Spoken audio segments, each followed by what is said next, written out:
buscando a terra firme, mal trazido pela tormenta, agarrado a não se sabe que, não se sabe como. Lambento e trôpego, com um raro fio de vida, Robinson caminha pela praia deserta, mal sabendo a que ponto está chegando. Vesgo de meia morte experimentada, mal se apoia agora nos próprios pés, e como se antevendo o futuro inacabável que tem diante de si, arranja forças para lançar um olhar nostálgico para trás, para o mar revolto, para aquilo de que acabou de escapar.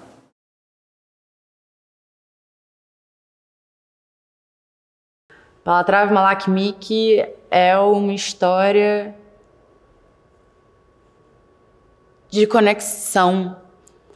É uma história de conexão com o todo, com o outro, muito para além da palavra. Eu acho que é uma história de escuta. Hoje não são elas que ensinam esse jeito me decorou pra passar por aí? Oferecidas? Lúbricas? Meu Deus, e como são lúbricas? Putas! Cabanas putas! E que insaciáveis diante de um cristão habituado às mínimas normas do pudor. Já viram? Já viram?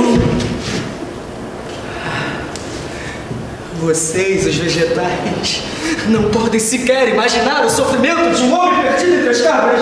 Eu escolhi o texto Palatrav Malakmik porque foi um texto que foi montado pelo Grisoli nos anos 70, com o Eduardo Tornag, que no caso é meu pai, e eu cresci escutando a história desse espetáculo. Eu conheci a história do Robinson Crusoe, das pessoas me contarem e tal, mas a história do Palatrav Malakmik eu não conhecia. Durante a pandemia, eu resolvi pegar o Palatrav Malakmik para ler. Quando eu peguei aquele texto e vi as coisas que são discutidas ali, eu falei, gente, isso é muito atual.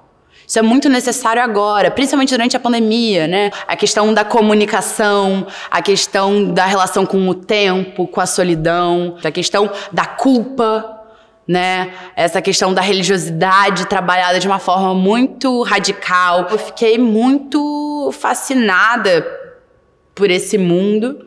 Fui ler As Aventuras de Robinson Crusoe, o romance, e vi que tinha muitas diferenças ali, né? Realmente o Grisoli, ele fez um recorte de uma parte da história do Robinson Crusoe e trabalhou ela dando visibilidade para questionamentos, para pessoas que não tinham nenhum ponto forte, né? Não, eram, na verdade, objetos de cena no romance. E no texto dele, não. Se tornam personagens, tem voz, tem uma história. Fora daqui! Fora, essa fala do jardim! Fora, fora! Meu pobre Robinson! Considere isso uma retirada magnífica! Se foi a minha que ensinava a falar papagaio de uma espécie tão imbecil!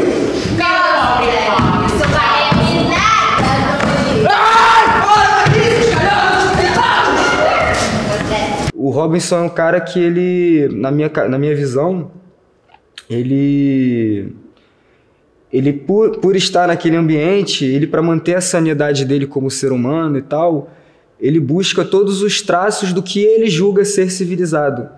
E de onde ele vem, na época que a história se passa também, a ideia de civilização está muito ligado à dominância, a você subjugar outra cultura que não seja sua, né? Enfim, essa coisa do eurocentrismo muito forte também, que eu acho que o texto trabalha. E eu acho que a graça, assim, de certa forma, é você entender que ele se perde nas próprias noções, assim, do que ele está fazendo, sabe? Porque ele, nessa coisa de subjugar o outro, eu acho que hoje em dia isso merece um tratamento mais, como é que eu digo? Um tratamento mais cômico mesmo. O colonizador fica muito mais interessante numa posição cômica, como a gente bota aqui. Ele quer chegar naquela coisa de ser o grande rei, mas ele é rei de nada, na verdade. Ele é rei do mato, ele é rei, enfim. Ele tem essa necessidade de se colocar nesse lugar para manter a própria civilização dentro dele, entende? Ai, maldito foi o dia que resolvi criar interlocutores nessa ilha! Mas eu já não suportava mais o silêncio de vozes do homem. Hoje em dia eu adquiri a capacidade refinada de falar com criaturas inferiores. Como as letras em seu silêncio. Ou as árvores, quando o vento as obriga a murmurar lamentações. Nos primeiros tempos, porém, eu precisava desesperadamente que alguém me dissesse uma palavra. Nem que fossem sílabas ao menos, mas cujo som me lembrasse o som da minha língua. Eu precisava dialogar. Quando eu descobri que havia papagaios nessa ilha, eu supus que essa espécie de imbecis pudesse me proporcionar o prazer necessário de se ouvir o seu amigo. Eu tinha um plano glorioso em mente naqueles tempos. Vingar-me da minha solidão e proclamar a minha soberania sobre essas terras. Eu comecei por cativar a atenção dos papagaios. Descobri que havia gerações na ilha, deixei de secar as sementes e delas colhi mais de um saco. Eu entrei no projeto da peça para ser assistente de direção. Foi a minha primeira experiência como assistente. Também era um outro desafio, assim, porque eu não me via fora do palco. Ser assistente de direção foi esse desafio de ver a composição da cena. Foi bem interessante para ver que é gostoso também fazer teatro por fora do palco, sabe? Eu gostei bastante. A gente fez várias experiências com os meninos, né? A gente foi entendendo que, olha, é legal colocar os papagaios, é legal a gente colocar outros personagens para conversar com esses atores em cena. E aí foi aí que eu entrei como atriz também, para fazer parte do Coro dos Papagaios, e depois eu entrei na GAG dos Meninos de Palhaço, que também é outro universo que eu não conhecia, o universo dos palhaços, e aí eu pude experimentar nessa peça também. Vejamos, lá está a placa inaugural do dia que eu cheguei aqui.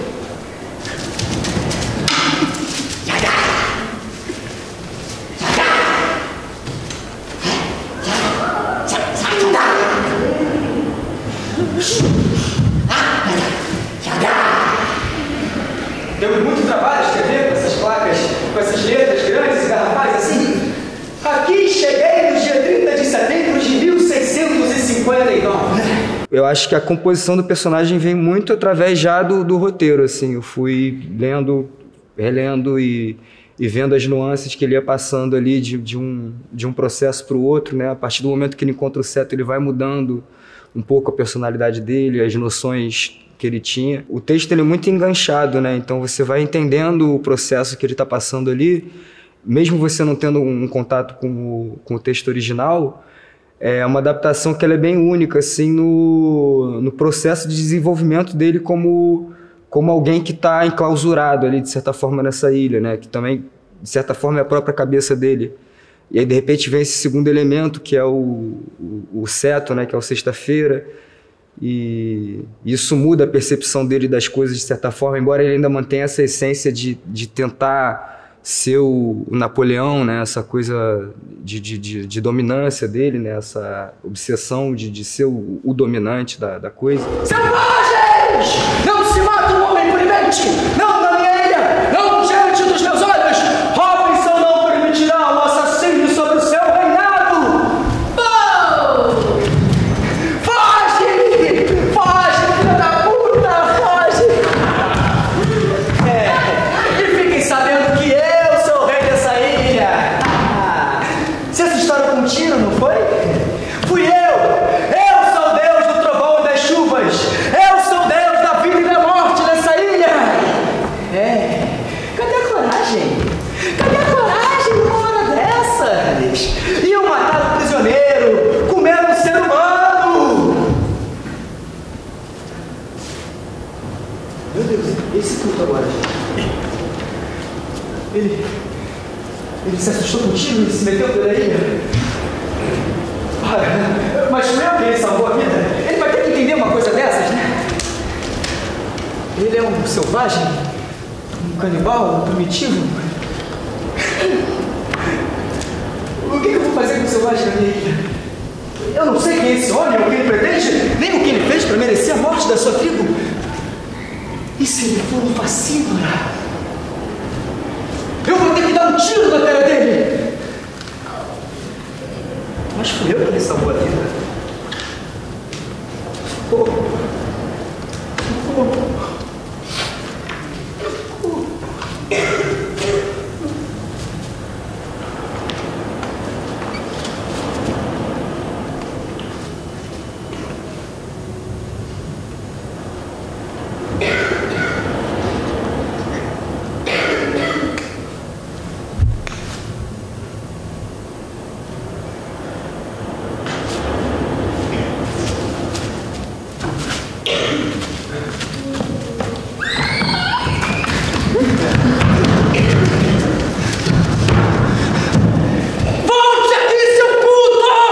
Na peça eu faço 4 personagens.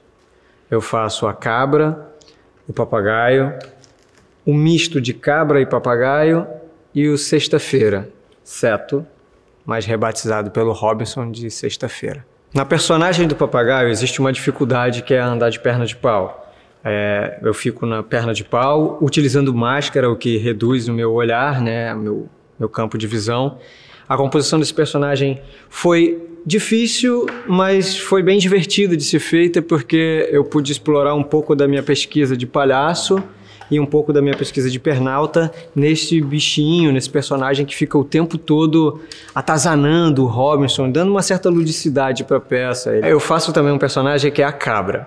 A cabra eu achei muito divertida o fato de poder pesquisar tanto um corpo diferenciado do meu, quanto a interação com uma prótese muito grande de espuma, um andar diferenciado na ponta dos pés. A pesquisa da cabra eu utilizei tanto para essas danças contemporâneas dos aplicativos de mídia, quanto de algumas celebridades que me falaram os nomes, eu fui pesquisando e eu achei interessante o desenvolvimento delas. A composição do Sexta-feira foi uma desconstrução de mim mesmo. A Calu Tornag, ela pediu que a gente investigasse esse ser que vive uma cosmologia diferente, né, da nossa realidade, uma interação diferente com a natureza, mas que fosse mais plácido, mais calmo. Geralmente sou muito expansivo e ela me pediu esse lugar de dificuldade, de poucas palavras que o personagem tem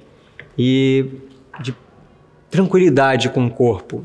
Robinson, Sexta-feira. Robinson, Sexta-feira. Sexta-feira, Robinson. Isso, Robinson, Sexta-feira. De joelhos, Sexta-feira. De joelhos. Porque Deus amou o mundo de tal maneira que deu a ele seu Filho unigênito, para que todo aquele que nele crê não pereça, mas tenha vida eterna.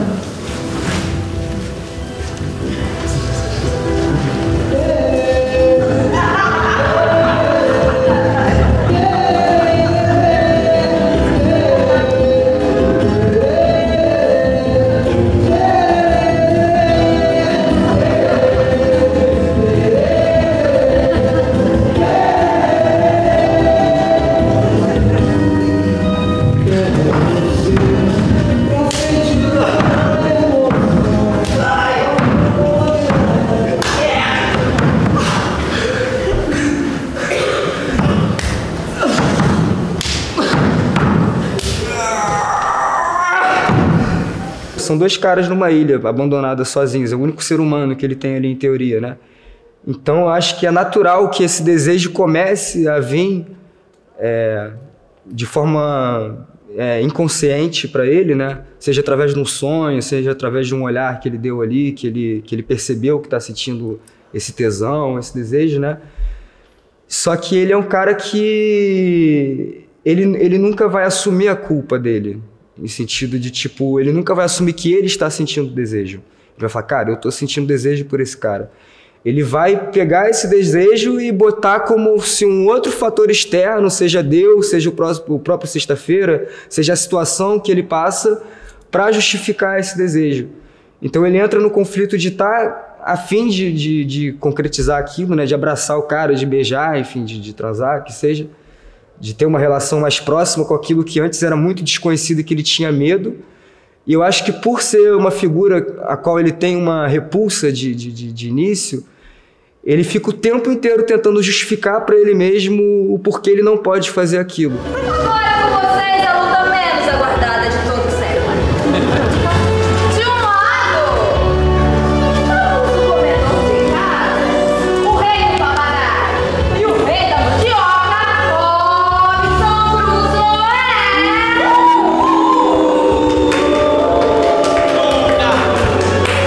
Do outro lado, nós temos um cata-piolhos oficial da ilha, o que insiste em chamar esses dois gravetinhos aí de perto.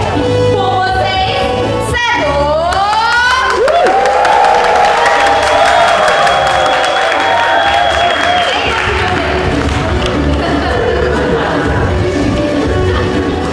Pra lutar!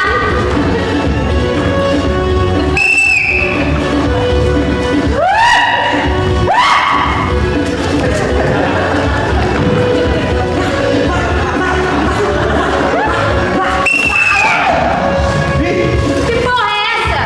A cada apresentação eu tento buscar me divertir. E aí eu fui pesquisando também um pouco dessa comicidade que eu nunca me entendi como uma atriz cômica. E aí essa peça me fez repensar várias dessas coisas que eu tinha em mim. Fui me desafiando e vendo que eu também sou capaz se eu estudar, se eu me dedicar. Por isso, da minha soberania, eu te instituo e nomeio meu primeiro-ministro. A natureza te dará o culto e renderás homenagens, pois sabes mais do que ela. E por que com os olhos da minha mãe? Satanás! Nós levamos, Satanás! Essa noite eu sonhei que beijava tua boca, entendeu? Eu quis me sentir outra vez nos seus braços para adormecer ali enquanto me catava os piolhos. Quis me sentir perdido nos teus braços. Quis me sentir perdido. Quis te sentir perdido nos meus braços. Eu que julgava morta a minha carne, que cuspia as cabras desse país para acabar com a minha consciência. De repente eu me sinto ressuscitado do pecado, o pecado mortal de juntar o meu corpo com o corpo de meu irmão sob a alegação infantil de que esse irmão tem os olhos da minha mãe. Eu quis me desafiar nesse processo porque eu acho que a escola de teatro é o espaço para isso.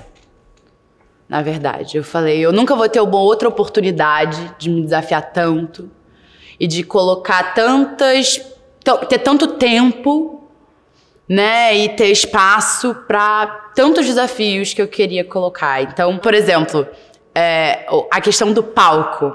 Eu sempre desejei trabalhar com palco, corredor. Depois que eu descobri o corredor na minha vida, era um desejo meu de trabalhar com isso e descobrir como fazer, né? Porque é diferente de uma arena redonda e tal. É um outro tipo de trabalho que tem que ser feito. A questão do teatro de sombras foi uma vontade minha desde o início. Eu tinha essa curiosidade. A questão dos palhaços também. Eu escolhi os atores um pouco com esse intuito de trazer essa questão da palhaçaria. E para atualizar a comédia, eu acho que era muito necessário para conseguir chegar no outro. As pessoas rindo, elas levam aquilo, acho que muito mais pra dentro do que quando tem aquele drama muito grande, assim, que às vezes as pessoas repelem. A parte mais circense, né, da perna de pau, do tecido, isso veio muito dos meninos, isso veio muito do Celso e do Pedro. Eles trouxeram isso, o Celso trazendo sempre essa questão do mais desafios, mais desafios, mais desafios. Foram 8 meses de sala de ensaio, trabalhando, trazendo coisa. Então foi muito gostoso, porque realmente foi um processo de pesquisa muito grande. Era um laboratório, foi um grande laboratório o processo.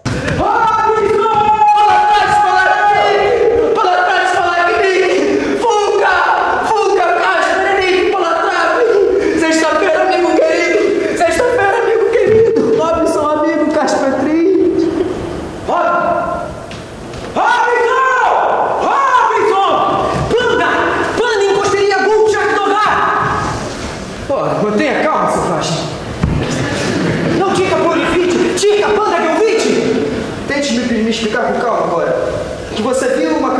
frente e eles vêm pra cá? Panda, Robson, panda! Muito grande panda! Palavra em flit e costeria?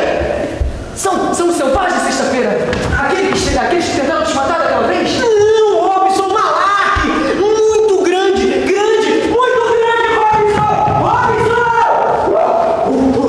Vê! A civilização! Esse processo foi muito especial para mim. Foi a realização de um sonho. Foi um processo em que eu tive muitas ligações afetivas no meio. Eu consegui trazer relações familiares, eu consegui trazer relações de amizade. Foi muito importante para mim saber lidar também nesse lugar de diretora, nesse lugar de comandar uma equipe muito grande, né? Esse processo de construção do espetáculo, de estar trabalhando como assistente de direção, estar trabalhando como atriz, me fez criar uma confiança em mim como artista, como mulher, como atriz. Foi muito gostoso participar. É muito bom fazer teatro. É muito difícil fazer teatro, mas é muito difícil também a gente afirmar que a gente faz teatro. Então, o que eu levo e o que isso me trouxe, assim, como artista, como ator, primeiro que foi um resgate, de certa forma, porque eu estava parado há muito tempo. Desde antes da pandemia eu não atuava numa peça. Estava trabalhando muito com circo, né? E então foi um certo resgate para essa arte da atuação, que é uma coisa que eu gosto muito, sempre gostei. Então isso para mim já é maravilhoso. Eu sinto que eu já posso voltar a pegar certos papéis ou voltar a dar mais atenção para essa parte que na minha vida estava um pouco esquecida. Esse processo para mim foi principalmente tocante porque ele veio depois da pandemia. Então foi um processo de retomada, foi um processo de pesquisa, de construção de um personagem. Daí a Kalu vem com 4 personagens a serem trabalhados. Eu vi que eu sou capaz disso e isso me ajudou. Obrigado, Kalu.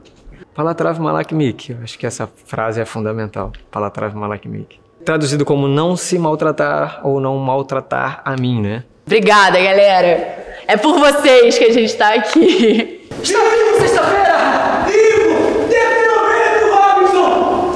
Tira-me o instrumento! Palite! O tira-me terceiro Gulovite, Robinson! Vou porque está vivo sexta-feira! Tira-me terceiro Gulovite, Robinson! Tira-me o instrumento, Palite! Tira-me terceiro Gulovite!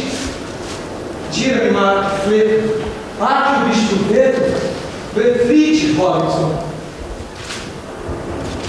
Tira-me o bicho do dedo, falite. Tira-me o lado preto. Aqui o bicho do dedo, reflite. Tira-me o dedo, Gulovite, Robinson. Você fez um poema. O pássaro morto traz tristeza. O pássaro cativo caminha para a morte. E o pássaro vivo voa. Voa, Robinson! Voa! Vamos fugir sexta-feira. Eles estão desembarcando. Vamos sexta-feira. Vamos, Robinson.